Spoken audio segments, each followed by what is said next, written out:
আজকে তুমি মাগরিবের সময় আসে নাই, আমার আল্লাহ রাত করে নাই, আল্লাহ এশারের সময় ডাক দিয়ে বলে ভাই তুমি এশারের সময় আসলা না, আমার আল্লাহ তাআলা রব্বুল আলামিন রাত করে নাই, আমার আল্লাহ তাআলা রব্বুল আলামিন তুমি যখন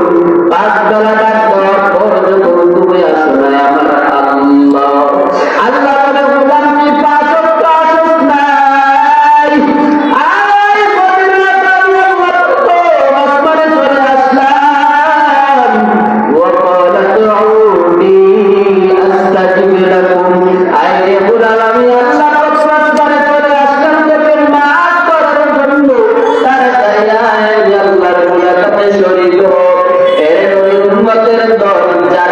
এসেছে তারা দুনিয়া থেকে গুনাহ মাফ করিয়া জান্নাতের মেহমান হয়ে চলে গেছে।